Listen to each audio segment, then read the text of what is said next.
Hello and welcome to News in Depth. I'm Anna Kalczyńska. The Witkov-Dmitriev 28 points plan, which looked very much like a Russian dream list, has been discussed and worked on in Geneva on Sunday among the Ukraine and European delegations. Based on the reports, we will determine further steps and timing, wrote Volodymyr Zelenskyy on Telegram. So no more comments as of yet. And I welcome Adam Jasser, Director of News at TVP World. Welcome, Adam. Thank you. Let's comment on the current state of play. So the plan proposed by Witkov and Dmitriev basically limited Ukraine to fighting back the Russian aggression started in 2014 and then developed full-swing aggression in 2022. But we all know that there are, of course, wishes and dreams, but we have to negotiate the art of the possible, as it could be nicely put. So how much of a progress the Europeans are able to get for Ukrainians right now? Well, I think that the main point here is that the Europeans now are not driving this. It's a US initiative, and we now know that a lot of it was put forward by Russia in some secret negotiations with parts of the US administration. And of course, the initial outrage now is over, and everybody is trying to figure out how to move from that initial 28-point proposal, which was clearly favoring Russia and was very close to Russia's initial maximalist agenda. But we hear from Geneva that this has been altered already, and the Europeans and Ukraine managed to change the provisions that were really hurtful for Ukraine and really unfair. So now it seems that the next stage is going to be direct negotiations between President Zelenskyy and President Trump, because the most difficult parts of this peace proposal were left for them to negotiate directly. Exactly. So we have the territorial concessions, we have halving the army, the Ukrainian army, excluding NATO membership, no European troops on the Ukrainian ground. So I wonder how many of these onerous points could have been negotiated away in Geneva, right? After all, is it fair for a country to limit its army? It's not fair, and most of these proposals are unfair if you take as the basis premise the fact that, Russia is the aggressor, it violated the UN Charter, and it violated Ukraine's territorial integrity. So in terms of fairness, there would be no discussion if only fairness was pursued. But as we know, there are only two ways of ending the war: either winning it or negotiating a peace settlement. And I think it is becoming clear for everyone that it's very hard for Ukraine to win the war. It is also very hard for Russia to win this war. So we have a stalemate. It's now 4 years. Ukraine is bleeding. And this peace effort is, in a sense, taking us to where we were in February, in this infamous meeting in the Oval Office between Zelenskyy and Trump. What I would like to point out is that this time, unlike in that meeting when Zelenskyy was insisting on security guarantees for Ukraine and Trump brushed him aside on this point, this time it's even in the original 28-point proposal. And certainly this is going to be fine-tuned now, and I think this is where the real issue is: how solid these security guarantees are going to be, what is going to be the role of NATO, and what is the role of European partners. That is before us. But I think what we're seeing is, probably for the first time in many months, that there is a serious effort to see if a solution is possible. Well, so far the effort is on the part of the US and Russia, at least in this initial plan. Now remains to be seen, and it remains to be revealed what is going to be the European input in it, right? Because well, we've seen the European input already, because the Europeans issued their counter proposals, which already take a lot of sting out of the US-Russian proposals. So there are certain no-go areas for the Europeans, such as, for example, limiting the Ukrainian army. And, Trump, the deal maker, has signaled that he is going to be flexible. So, it's a negotiation, and the outcome of the negotiation is always uncertain. I think the biggest uncertainty is whether Putin really wants to make concessions, because it would seem so that for the first time he's moving in that direction, but seeing is believing. And we don't know that yet. We have seen no concession so far. We have seen, only well, this plan is a bit of a concession, and if it's modified, there may be further concessions. And I think the latest sanctions on Lukoil, the Russian oil and gas companies, Lukoil and Rosneft, they started hurting Russia seriously. We know that the Russian economy is suffering, and the threat of further sanctions is there. So, maybe, just maybe, there is a possibility that the Russians are prepared to make some steps towards genuine concessions. Hopefully. So let us move to the European response. The Europeans, as we know, are meeting in Uganda, Africa, as the EU-Africa summit proved the easiest and the fastest means and location for all the leaders to meet today. However, Prime Minister Donald Tusk was rather moderately optimistic, if not skeptic.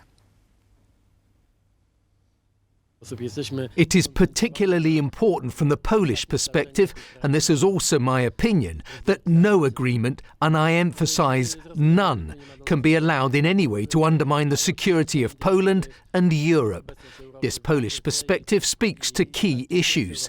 Europe must be united, and we will do everything to ensure that the United States is on the same page. We should be talking as NATO as one, not as individual countries. So someone will name Poland here, someone will name Finland there, someone will name France. No, as NATO, we should always act together towards Russia. And unity is really needed, indeed. Prime Minister Donald Tusk has legitimate concerns, as the Article 9 of this peace plan forged by Witkoff and Dmitriev provides for European fighter jets assistance in Poland, on Polish ground, which translates into no American fighter jets, right? And that could imply a new security architecture in this part of Europe, agreed between Washington and Moscow. So, Adam, to what extent this article itself changes or alters the defense posture of Poland? Well, let me put it this way. I mean, this Proposal 9 is so vague that we cannot read too much into it, but it is worrisome. One thing is clear, Poland was not consulted. So, and it's clear from Prime Minister Tusk, Minister Sikorski and others. And I think part of the reason why the Europeans reacted so strongly to this initial plan and why they demanded modification is the same reason. They don't want to be told by Russia and the US how to arrange security inside the bloc. So in the counter-proposal from the Europeans, for example, we have provisions that say no NATO or European troops in Ukraine in peacetime. So, they're already softening some of the language. That's one. And second is that Poland is very clearly making this point that it will not accept provisions without being consulted first. But there is another stark reality here, is that, America has presented itself as a very close ally of Poland. Part of the Polish political establishment believes America is the single guarantor of Poland's security and is rather skeptical about the, let's say, European approach. And if anyone needed a proof that America can sometimes sacrifice even close allies for a bigger deal, they have the evidence here. Exactly. We remember last visit of President Karol Nawrocki to Washington. Donald Trump at that time said there was no question about limiting U.S. troops. Well, he even promised to send more. Exactly. But this also shows that real politics is sometimes away from these statements for the press, for the benefit of the press. Mm-hmm. So it's PR we sometimes need to put aside and look deeper. But I would like to return for a moment to this issue of Ukraine, whether talking about peace and a peace agreement at this particular stage makes sense, because there are people who are reacted with outrage to these proposals and these peace negotiations, saying Ukraine should be given enough support to actually win the war. Right. But what I'm seeing now, even from supporters of Ukraine, increasingly saying, well, this is 4 years of war. This is almost as long as the Second World War lasted. Ukraine is exhausted. And in a year from now, it may be even harder to reach some kind of a peace settlement that would most importantly preserve Ukraine's sovereignty. Because what is on the table and what is likely to get reinforced in the next days is that at the end of the day, Ukraine will retain its sovereignty. It will be allowed to join the Western structures such as, if not NATO, then at least the European Union. And in a sense, to me, it looks like what happened to Finland after the Second World War, where Finland was defeated by the then Soviet Union, so Russia, but it wasn't defeated enough for Russia to be able to deprive the Finns of their independence, effectively. Unlike Poland, which lost its de facto independence, became a Soviet satellite. So the hard decision that lies before Zelenskyy is whether he can take the risk of scuppering these talks and fighting on, possibly without crucial US support. Which is going to be very hard, Which is going to be very hard, or whether he needs to settle. It's a terrible choice, and he alluded to that in that first reaction when he said, you know, we have a choice between losing a friend, an ally, and our dignity. So there are no good solutions here.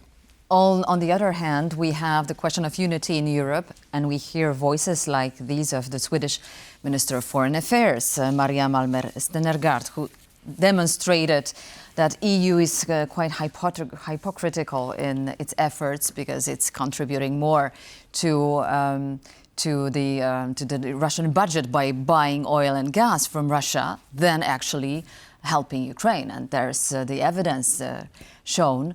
So question remains, do we see a certain seizure here within European allies? No, I don't think so. I think apart from Hungary and maybe a few others, no one is on Russia's side. No. But so there is unity, and the fact that the European leaders are now pressing for significant changes in this peace plan that will be more favorable to Ukraine is evidence of that.